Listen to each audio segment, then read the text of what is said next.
ఈరోజు ప్రధానంగా చూసుకుంటే కోటమిరెడ్డిని లేపేస్తే డబ్బే డబ్బు. ఈయన TDP rural MLA Kotamreddy Sridhar Reddy నెల్లూరులో. ఇతను చంపేస్తే డబ్బే డబ్బు అని చెప్పేసి రౌడీ షీటర్లు ముగ్గురు ఒక హోటల్లో మందు దాక్కుంటూ ఇతను మర్డర్ స్కెచ్ చేసే ప్లాన్ అయితే చేశారు. ఆ వీడియో సోషల్ మీడియాలో వైరల్ అయింది. దాని మీద పోలీసులు అయితే యాక్షన్ తీసుకున్నారు. ఒకసారి ఆ వీడియో చూసే ప్రయత్నం చేద్దాం. ఈయన ఎవరైతే శ్రీధర్ రెడ్డి ఉన్నాడో ఈయన ఎక్కడున్న కాంట్రవర్సీ. ప్రజల సమస్యల మీద అయితే పోరాడే మనిషి ఇతను. ఇంతకుముందు వైఎస్ఆర్సీపీలో ఉన్నాడు. అప్పుడు అంతే, గవర్నమెంట్ కి యాంటీగా ఉంటుంది ఇతను. గవర్నమెంట్ ఇతని మీద పగబట్టింది. అప్పుడు అతను థ్రెటనింగ్ ఉంది. అప్పుడు పోలీసుల ముందు కంప్లైంట్లు ఇచ్చింది ఆయన. తర్వాత మెల్లమెల్లగా దీంట్లో నుంచి బయటకు వచ్చేసి టీడీపీలో జాయిన్ అయ్యండి.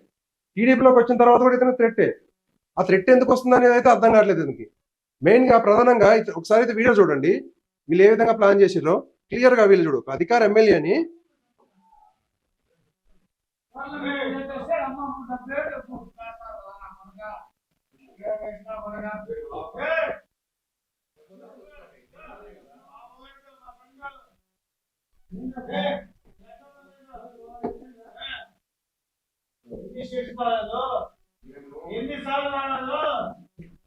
వీళ్ళందరూ రౌడీ షీటర్లు. డబ్బే డబ్బు అంట. మరి ఎన్ని కోట్లు ప్లాన్ చేశారో ఏందో ఇలా కథ. మిమ్మల్ని మాత్రం చెక్కేస్తారు, నో ప్రాబ్లం. అయిపోయింది మీ కథ.